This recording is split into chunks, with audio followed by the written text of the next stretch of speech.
हाय दोस्तों, आप सबका स्वागत है आपके YouTube चैनल भूतों की अनसुनी कहानियां। आज जो कहानी मैं आपको बताने जा रहा हूँ, इसका नाम है रानी दुर्गावती की खौफनाक कहानी। चलिए अब बढ़ते हैं आज की कहानी की ओर। एक अष्टमी की रात सिया अपनी बीमार माँ के लिए दवाई लेकर घर आ रही थी। सिया के रास्ते में एक प्राचीन मंदिर पड़ता था, तो वो उस मंदिर में कुछ मिनट आराम करने के लिए रुक गई।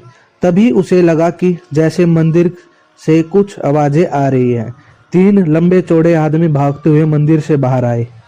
उनके हाथ में मंदिर की दान पेटी थी और उनके मुंह कपड़े से ढके हुए थे। सिया को समझ आ गया कि जरूर ये लोग मंदिर से पैसे चुराकर भाग रहे हैं, लेकिन उनमें से एक आदमी ने सिया को देख लिया और वो जोर से बोला, अरे अरे सुनो, तुम दोनों उस लड़की को पकड़ो, मैं दान पेटी को संभालता हूँ। सिया अपनी जान बचाकर भागने लगी और उनमें से दो चार उसका पीछा करने लगे। भागते भागते सिया गांव के पास वाले जंगल में पहुंच गई, जहां उसे एक बड़ा सा महल दिखाई दिया। वो महल रानी दुर्गावती का महल था, जिसके बारे में सिया बचपन से कई रहस्यमय किस्से सुनती आ रही थी। सिया के पास कोई चॉइस नहीं थी कि वो छुपने के लिए दुर्गावती की महल में चली गई। उसके अंदर घुसते ही बहुत तेज हवा चलने लगी।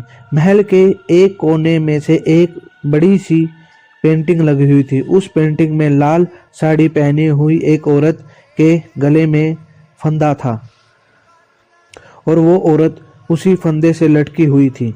लेकिन ऐसी भयानक पेंटिंग देखकर सिया को घबराहट होने लगी। तभी अचानक दीवार पर लगी वो पेंटिंग धम से नीचे गिर गई। सिया को अचानक बहुत तेज ठंड लगने लगी तो वो इधर उधर खुद को ढकने के लिए कुछ ढूंढने लगी। ढूंढते ढूंढते सिया को ऊपर हॉल में एक कमरा दिखा, जिसका दरवाजा बंद पड़ा था। और फिर जोर से हवा चली और दरवाजा खुल गया। उस कमरे में एक लाल रंग की साड़ी थी। उस लाल साड़ी के बगल में एक पुरानी सी किताब पड़ी थी। वो हवा से अपने आप खुल गई। सिया ने देखा कि उसमें रानी दुर्गावती के बारे में कुछ लिखा था। वो किताब पढ़ रही थी कि उधर वो दोनों चोरों ने सिया को ढूंढते ढूंढते दुर्गावती के महल के अंदर आ गए। उन दोनों ने सिया को ढूंढने के लिए अलग अलग डायरेक्शन में जाने का निश्चय किया। एक चोर ऊपर चला गया तो दूसरा सिया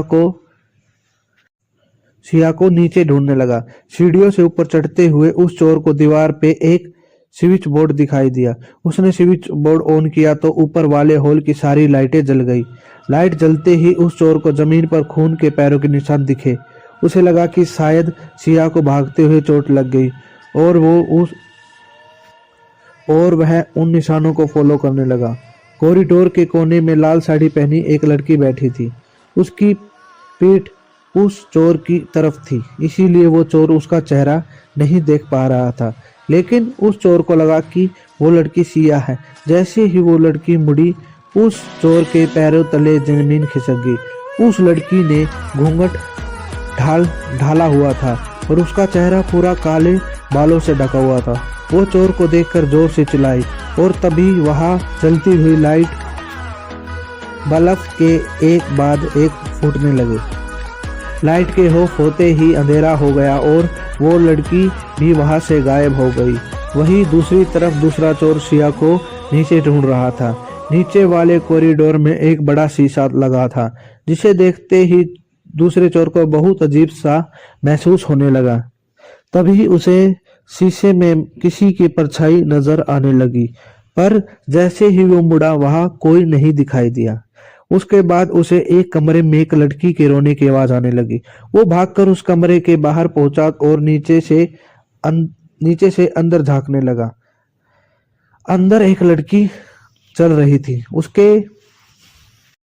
जिसके पैरों से खून निकल रहा था। उसे चोर ने अपनी पैंट की जेब से चाकू निकाला और जोर से दरवाजा खोला, लेकिन वो देखकर दंग रह गया कि अंदर कोई नहीं था। तभी उसे पीछे से किसी ने बहुत जोर से धक्का मारा और उसे कमरे के अंदर गिरा दिया। उस कमरे में एकदम अंधेरा था और वो चोर उठा और उसने अपना लाइटर जलाया और आसपास देखने लगा। 2 सेकंड बाद जब वह मुड़ा तो वही लाल साड़ी पहने वाली लड़की उसके सामने खड़ी थी। उसने फूंक मारकर उस लाइटर को बुझा दिया और वो चोर इतना डर गया कि वो जोर जोर से अपने साथी को पुकारने लगा। उसका साथी भी भागते हुए और डरते हुए उसके साथ महल के बाहर भागने लगा। वो दोनों हवेली के बाहर ही निकलने वाले थे कि उनका पीछे से एक बहुत ही डरावनी हंसी सुनाई दी। ऐसी डरावनी हंसी जो पूरे महल में गूंज रही थी। वो चोर बिना कुछ सोचे समझे महल से कोसों दूर भाग गई। कुछ देर बाद सिया भी वहां से निकलकर अपने घर चली गई।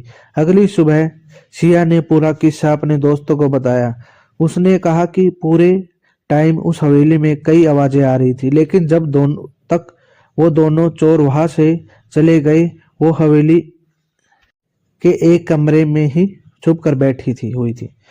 सिया ने अपने दोस्तों से जो कहा अगर वो सब सच था तो, और अगर सिया वाकई पूरे वक्त छुप कर बैठी तो वो लाल साड़ी वाली औरत आखिरकार कौन थी? क्या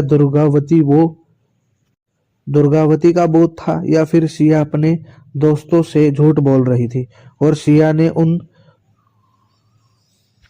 दोनों चोरों को डराकर वहां से भगाया था? लेकिन उस भयानक पेंटिंग का अचानक गिरना, उस लाल साड़ी का उस कमरे में होना, वो किताब जिसमें रानी दुर्गावती के बारे में लिखा था, उन लाइट बल्ब का अपने आप फूट जाना, खून से रंगे पैरों के निशान। और ऐसी ही कहानी को सुनने के लिए हमारे चैनल को सब्सक्राइब करें। धन्यवाद।